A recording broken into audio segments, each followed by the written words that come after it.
Hey Amarillo, I'm Jason Boyett, and you're listening to Hey Amarillo, the interview podcast featuring some of the most interesting people and stories of Amarillo, Texas. Today's guest is Shilee Pearson, who is an expert dog trainer with Rough Life K9. Shilee moved to Amarillo a couple of years ago to pursue a relationship, and in the process, she left behind a very successful dog training business in Omaha, Nebraska, and she started all over fresh in Amarillo. And my family ended up connecting with Shilee when we got our puppy Lincoln in early 2023, and we became a client. We've done a lot of dog training over the years and just never found anyone with the effectiveness and fun of Shilee's approach. I've personally recommended her to friends. They always come back with glowing reviews. So I wanted to talk to her in this episode. Shilee grew up training horses. She competed in rodeo as a barrel racer, but she found her passion in dog training using an approach that's based on play and relationships with the dog, which feels different from every other kind of training we've had. And so we talk about that. We talk about uprooting her life and business to move to Amarillo and how the dog culture in Amarillo is different from any other place she's been. Here's Shilee Pearson. Shilee Pearson, welcome to the Hey Amarillo podcast. Thanks for being here. Thank you for having me. Yeah, absolutely. It's an honor to have you.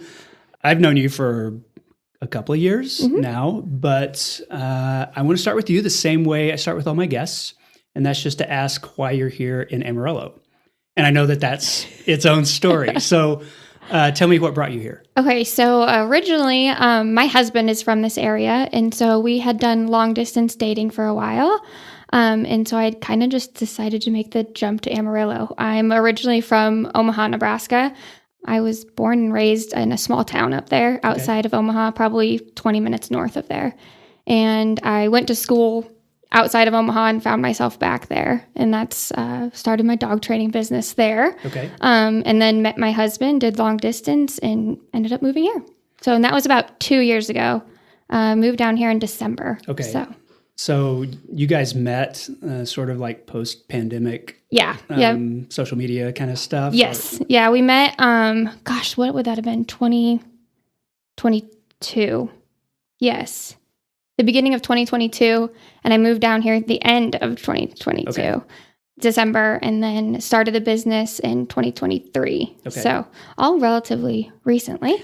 But you had a business before you came here. I did. So you weren't really starting over. You were just like leaving behind an existing clientele and trying to find a new one, right? Yes. So I started my dog training business up in Omaha in 2018-ish, roughly. Okay. And so prior to that, though, I had trained horses when I was younger. I kind of always dabbled in animal training. And I went to college to get a biology degree, which really had nothing to do with what I wanted to do, but you can include animals in it, though. Well, yeah, and I wanted to have, a degree, and ended up getting out of college and decided to go down the dog training path. Okay. I got a dog. Do you want me to go into that? Because that's a long story. No, I want to know that story, because we'll talk about Amarillo and all that stuff in a little bit. But tell me how you ended up in dog training and why the specific style or type of training you do is the thing that you pursued. Because there's a lot of different kinds of ways to train a dog. For sure.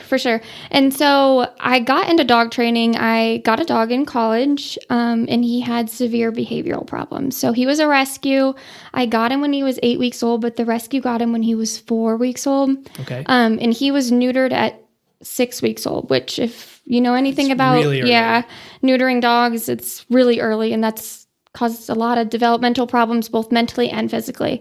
And so I had him, he was very human aggressive, is probably the best way to put it. He would come off the couch, try to eat my brother, try to eat my dad. And so I ended up going through 6 or 7 different trainers in Omaha, trying to find someone to help.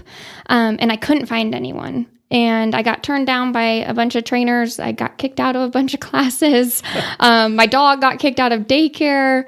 And so I ended up finding a trainer that was about an hour away from me in Iowa. And I went there with him. His name was Coda. And we started training, and he did really well. And the trainer at the time just looked at me and said, "Hey, have you ever thought about going into dog training? You're really good at it." And I was like, well, I've always really liked training animals, but I'm getting my degree in biology, and I didn't really know there was really a business for dog training. Yeah. I mean, unless you have a dog that has behavioral issues, you really don't think about dog training. Like growing up, I trained our dogs to like sit down, do all the fun things, but I never had a dog that was trying to eat people.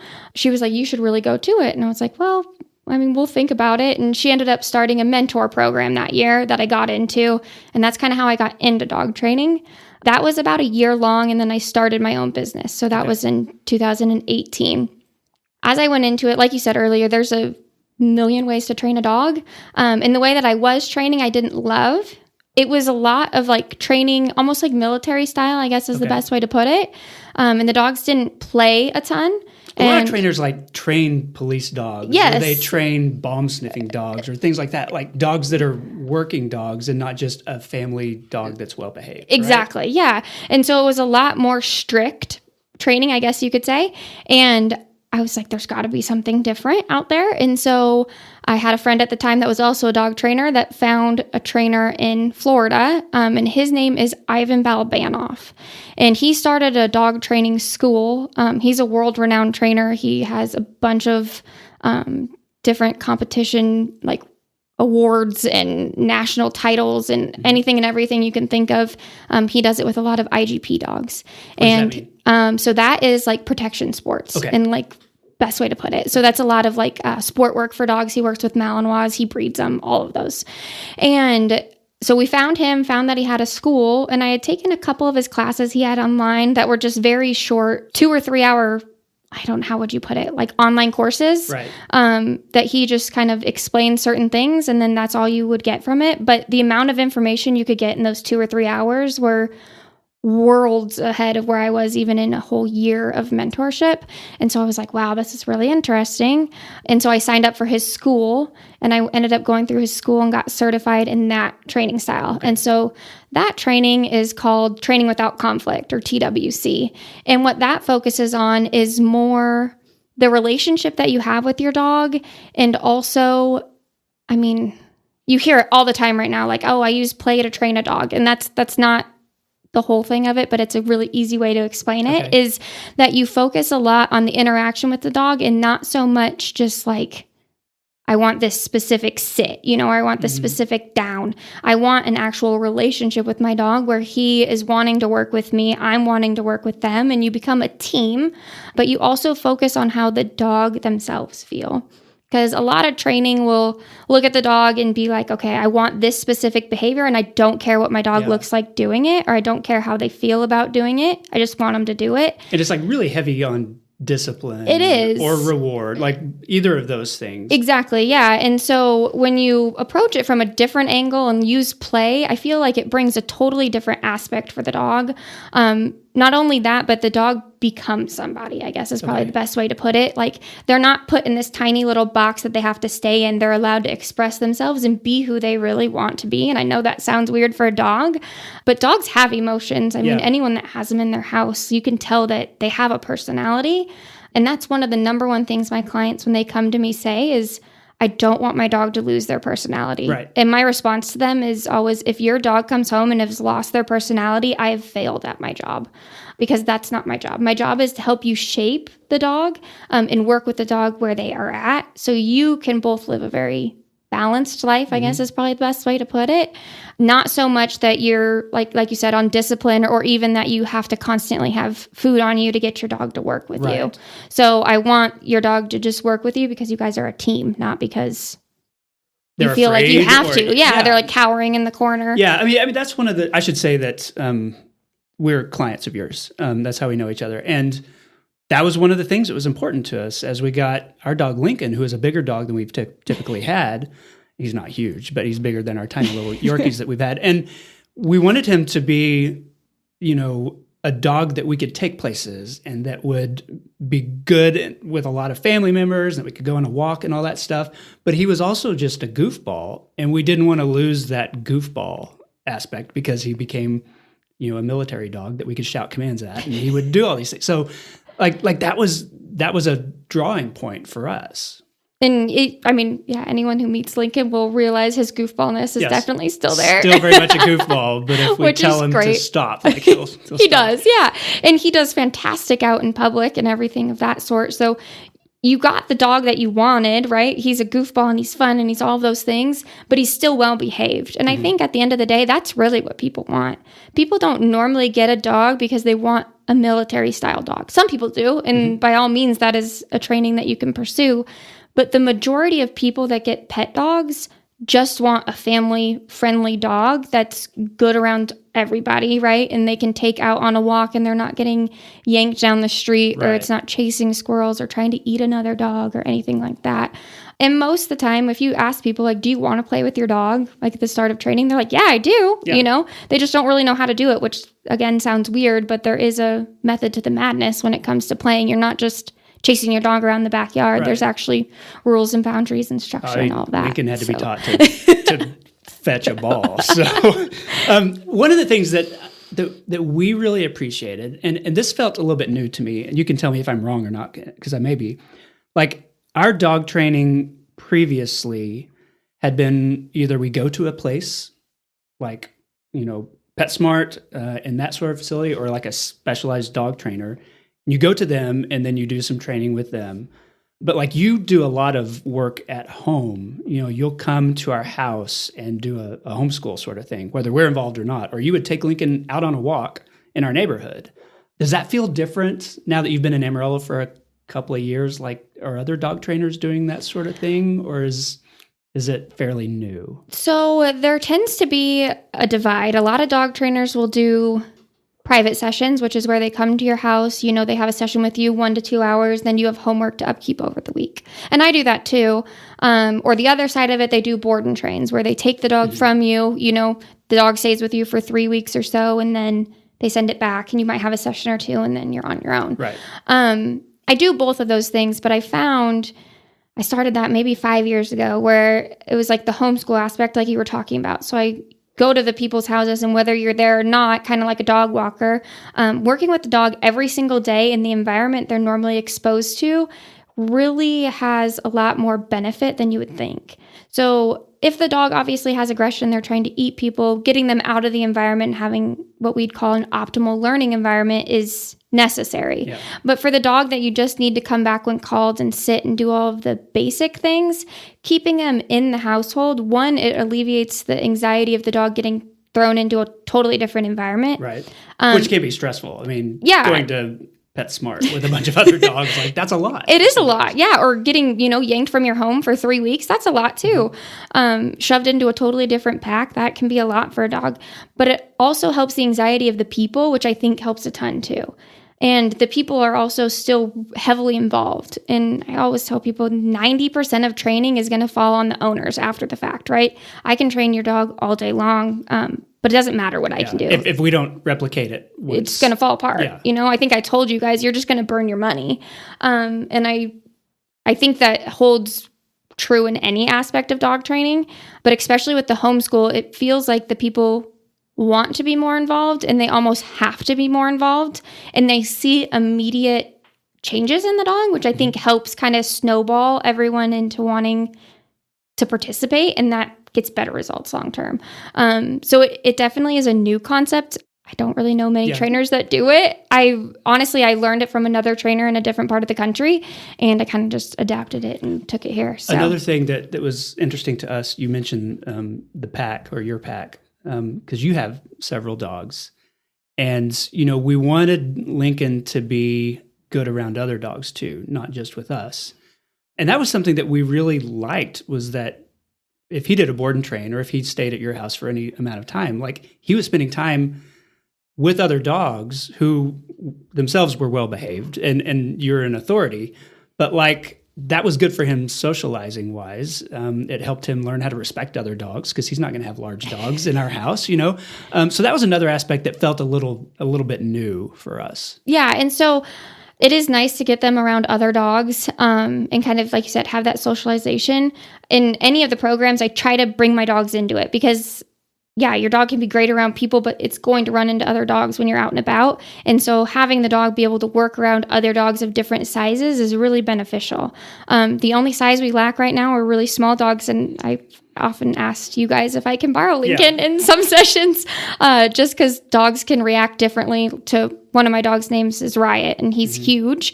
dogs and people react differently to him than they do to a smaller dog. And so taking the dog out of the environment and letting them interact and learn how to interact properly and be able to make those mistakes. Because a lot of times taking your dog to the dog park can be really detrimental, I guess, is a good way to put it, to dog behavior, because you have no idea what you're running into, disease-wise, behavioral-wise, anything of that sort. And so putting your dog into the dog park and hoping for the best can be very bad. I mean, some dogs have anxiety related to other dogs, and you're just tossing them into this place and hoping that they know what to do. Yeah, exactly. And so by having it more structured and having dogs there that are forgiving, if a dog makes a mistake and goes after one of my dogs aren't going to go right back at him. Right. You know, they have a threshold that they can handle. And so that's really beneficial. And I feel like that is a huge part of dog training. If you don't have a dog in there, your dog's just good around people, which is great, but I mean, there's other aspects of it too. So any dogs that are in private sessions or homeschool or board and train, they all are around my dogs at some capacity. Tell me what it was like to build a business in Nebraska that relies on relationships. I mean, it's word of mouth. You train somebody and they say, who trained your dog? And somebody, sends them your way. And then you just like wrap it all up and move here and start over. What was that like? Yeah, so Omaha was a lot easier to build a business for a couple of reasons. I grew up there, so I knew a lot of people. Yeah. And obviously knowing people trust you and you can form those relationships faster. But I also had my mentor from years prior that if she had too many dogs, she would send them to me, right? So even though I trained differently than her at that time, we still were on a common ground, right? We all still want the best for the dogs. And so if she got too many dogs, and she would just kind of pass them over to me, and vice versa. There were many of us that all worked in a group. If I got too many, I would send them to her, different trainers. So there was kind of a network of trainers up there that kind of all worked together. And I still actually, just the other day, I had someone text me and say, hey, you trained my dog a couple of years ago and I really need help. Like, where are you at? And I said, I'm sorry, I'm in Texas, but here's a couple of people in Omaha that would be really beneficial.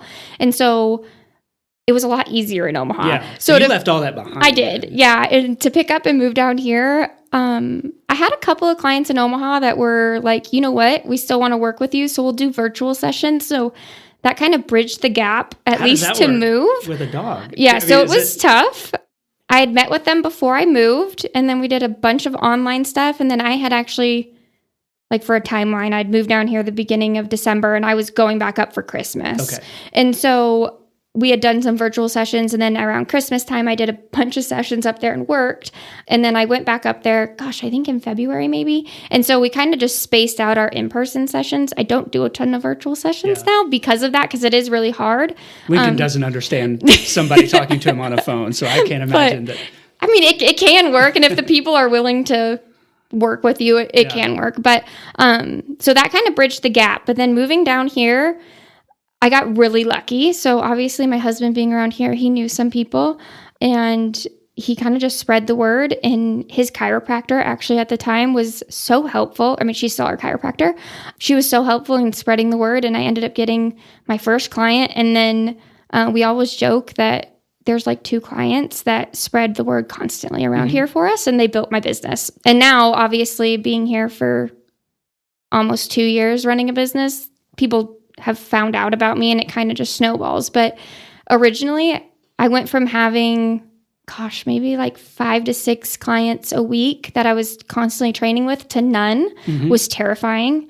And I'm still not to where I was in Nebraska yet, but I mean, that took 6 years up there to get, and knowing a ton of people and having a mentor that actually worked in that community made it a lot easier. So it's growing. It is. But it was terrifying. Yeah, I can imagine. I want to talk about, one of the interesting conversations we've had with you has been about dog culture between Omaha and Amarillo. How people have dogs, how people treat dogs. You mentioned one time that nobody in Nebraska had the little fence windows where a dog could look at and go crazy because somebody walks by. Those kinds of things. Like, we still kind of feel like Amarillo's part of the Midwest. But like, is there a distinct difference in dogs? Yeah. And how people, manage dogs around here? There is. And also, as you move around the country, you'll see that different dog breeds are way more popular in certain areas. And so I mean, pit bulls are always popular in about any area, and they're very popular down here too. They were popular in Omaha.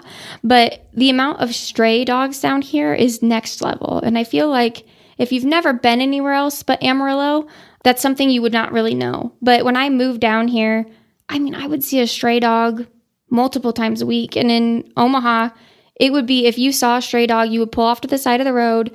You know, they would probably have a collar because most of the times they weren't strays. And you would call or you'd call the Humane Society and they would be there within an instant to check to make sure they had the chips in them or whatever it was. But we got our little pitty from the shelter. Her name's Nara. And when we went there, I was like, this is insane. I'm not from around here. How do you guys have so many dogs? And the guy told me they get anywhere between 500 to 2,000 dogs a month coming through their shelter. And I don't know the actual numbers from Omaha, but I would guess that's probably their 6 month to a year number. Wow, okay. Like the shelter down here is like 3 or 4 times the Humane Societies. And working up there, before I knew I was going to move to this area, I would get dogs all the time from Lubbock. I would say, oh, where'd you get this dog? And they'd say, oh, I got it from a rescue in Lubbock, or I got it from a rescue in Amarillo. A lot of the dogs around here are shipped up to the other states, you know, up north, trying to alleviate our problem here and help in other areas. And so it's totally different. I mean, and the way people treat their dogs down here is different. And like you said, the windows and the fences, I was walking one of my dogs and I was like, what are these things? Like, I've never seen them before. And it's just causing these dogs to have reactivity problems. I mean, most of the time the dogs aren't sitting at those little bubbles calm. Right? Watching. Right. Most of the time they're losing their minds, not helping the dog on the street trying to walk past or anything of that sort. So those were totally new. I've never seen those before. But also just the way people have dogs down here. Most of the times the dogs are just out in the backyard, you know, or free roaming or whatever it might be, which is just totally different. Even coming from a small town, it wasn't that way. I mean, I don't think there were really any really stray dogs at all in our small town. And in Omaha, there wasn't a ton. And yeah, I don't know. It's just been totally different down here. And the way people, like I said, work with them down here is also different. I feel like dog training there's a lot of dog trainers in Amarillo, which I did not know when I moved here. And there's a lot of well-known dog trainers in Amarillo, but I feel like there's not a lot of people that seek dog training in Amarillo, and maybe I'm just wrong. Okay. But I do feel like once people have dogs, they either have like 5 dogs or they have no dogs. I don't feel like there's a ton of people in between. When we've done like vendor shows and stuff like that, and people talk to us, they're always like, oh yeah, I have 4 dogs, or, you know, and in Omaha, that wasn't a thing. I don't think you can have 4 dogs in Omaha. Yeah. I think you can only have 3 and under. There may be rules within the city limits here. I think there is, but I think it's 4 here, so it's a little bit higher. But I just feel like you either have like 5 dogs or you have no dogs, and there's really no one in between. Is there anything else different that you found moving here? I mean, maybe not even related to dogs. Like, is it a place where it felt sort of similar to Nebraska, or did it feel, oh, I've entered a different world? The weather's similar. Well, that's true. That's true. It is similar. It's probably even a little worse sometimes. Yeah, sometimes it is. Yeah. But I mean, the people around here, like, people are very friendly in Omaha, and I have not found really anyone down here that's not friendly. Okay. I've always had a really good experience with people down here. So I feel like what you always hear, like the Midwest personality is very similar down here. So I would say, yeah, I mean, Amarillo is Midwesty in that sense. The accents are totally different down here. Mm-hmm. A lot of people have Southern accents, which is not obviously in Nebraska. There's some really big similarities, but there's some that are like with dogs. Dogs is just there's a huge divide. Yeah, that's and totally that's not different. something that people would think about. No, it's not. And I mean, even telling my mom about it, they live in Florida, and she was like, the dog population in Amarillo is next level. And I was like, it is. And I have no idea why. I know the shelters and the rescues are, you know, ran ragged around here. And I really don't know the answer to it. I feel like it started that there was a lot of stray dogs, and unfortunately they reproduce very fast and you can't get it under control. Yeah.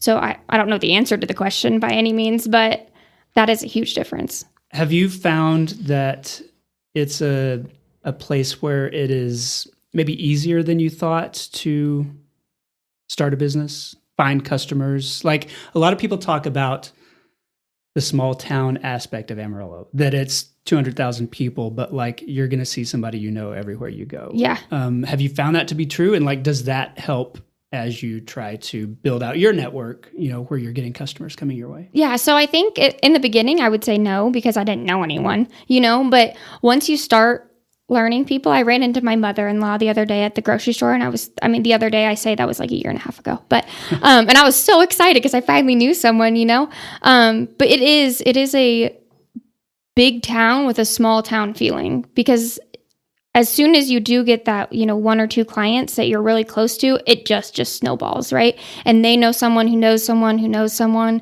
And I think it was a lot easier to build rapport here, I guess is probably the best way to put it, because people do talk and reviews spread a lot faster, I guess, where in a big city that just really wouldn't happen. There would be so many people that I don't feel like you would have that same snowball effect when it comes to building a business. So I think it was easier than if I would have moved to like Dallas, where I knew absolutely no one. But I mean, building a business in general is tough. It's hard. It occurred to me, and I've had this conversation a lot of times on the podcast, that there's enough people here that you can find clients, but it's also small enough that you can stand out if you're doing something new or something different. Correct. And that's what I wonder if that applies, that you came with a little different approach to dog training. And so people like us who we've done a lot of training sessions with a lot of different places. We never went to our friends and said, oh, you have to use this person. But we did after, Lincoln spent time with you. And so it felt like, oh, this is something different. And that's where the network can really stand out. Yeah. And I think you're right. Yeah, it is totally different. I'm going to be completely honest with you and say I'm terrible at marketing. I'm awful at it.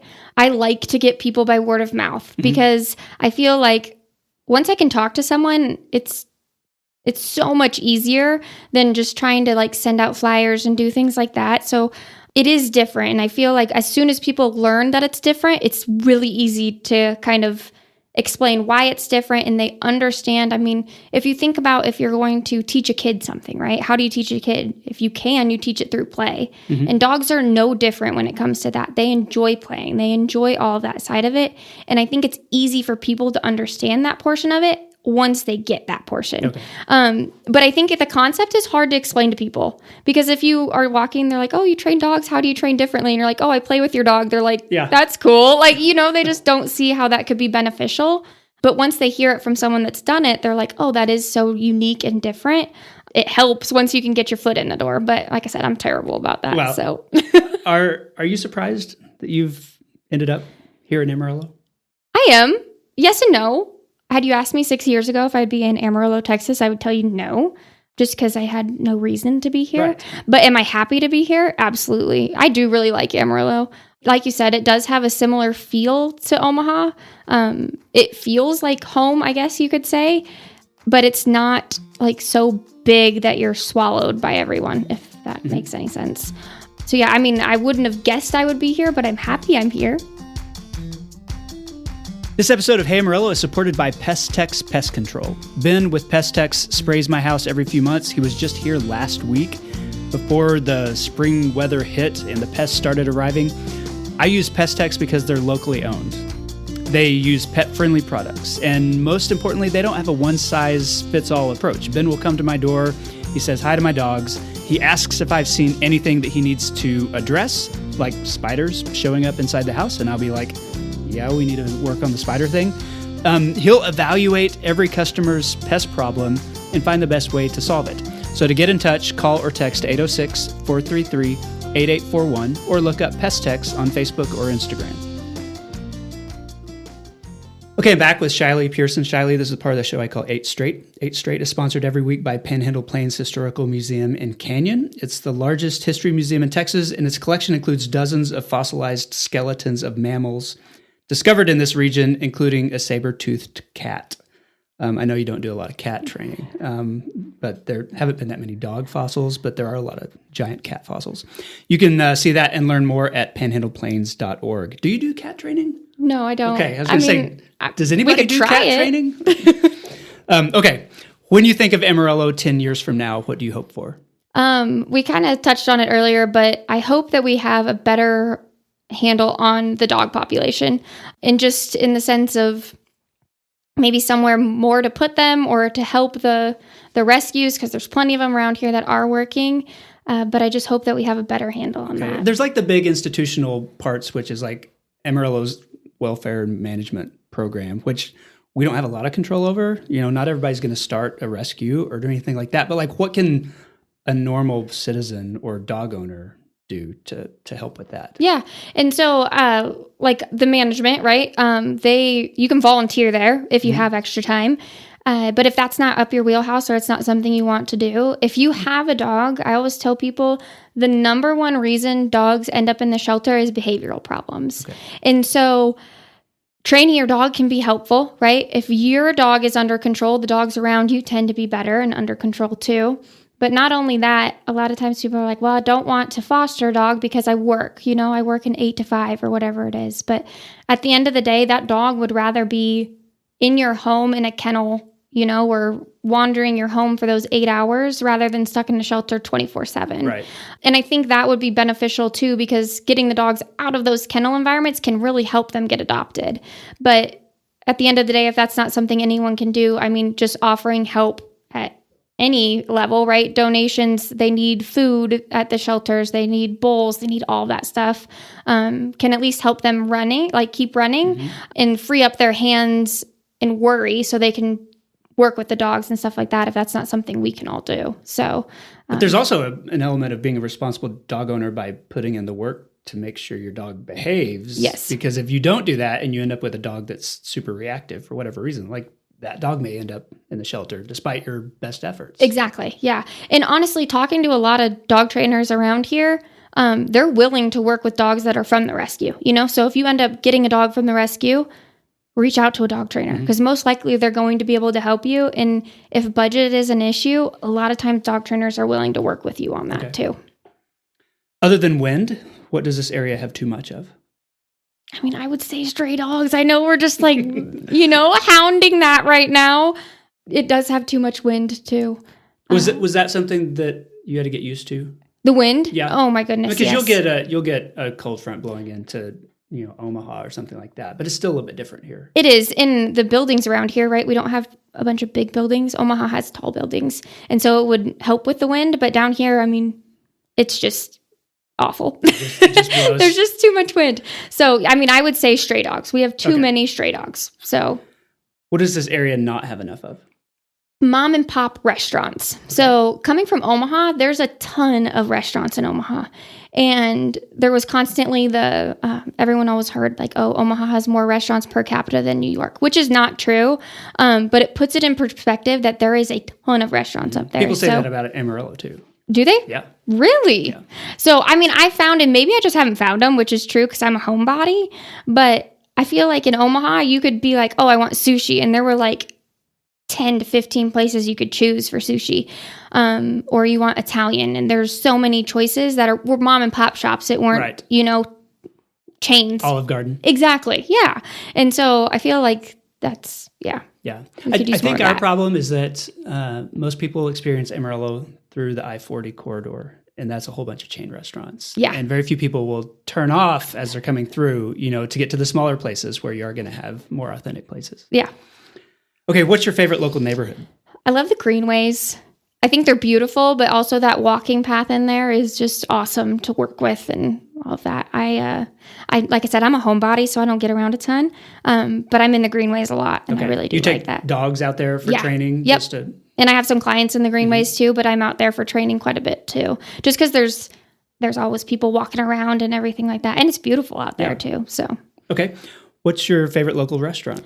I would say Fire Slice, the back alley pizza place. Yeah. That place is awesome. We found it probably 6 months ago, and I think we go there 2 or 3 times a week. So, yeah, we love that place. So it is always one of the best reviewed Amarillo restaurants on TripAdvisor. Really? Which just always surprises me because it is hard to find. But yeah, it gets a lot of traffic, I think, from that sort of stuff. So. Yeah, it's awesome. And Matt is one of the managers there, and he is phenomenal. So we always go there and talk to him. So he's great too. What's your favorite local nonprofit? I would probably have to say Scar, which is a rescue around here. I've worked with them probably for the past couple of months, just doing evals and stuff like that. And they're doing some great work. And I think they're one that gets overlooked because they're a little bit smaller, but they're phenomenal. Okay. What kind of evaluations do you help? Like somebody with your expertise, like what do you come and do to help a nonprofit like that? Yeah. So they just called and they said, hey, we have a dog and we need to see if it's actual aggression or if it was just, an incident. And it wasn't a big incident by any means, but it was one of those, we just need to see, can this dog be helped? Or is it, do we need to do a different avenue with this dog rather than trying to adopt it out? Do we need to look for certain criteria and all of that? So that was the one that I recently did. So you just went and kind of played with the dog, just to kind of see where everything was at. And the dog ended up being phenomenal. She's great. I think she might still be up for adoption too, but she is phenomenal. And she was just a puppy, mouthy puppy that got a little too excited. And so that's kind of what I do is just go in, look at the problem, see, is it trainable?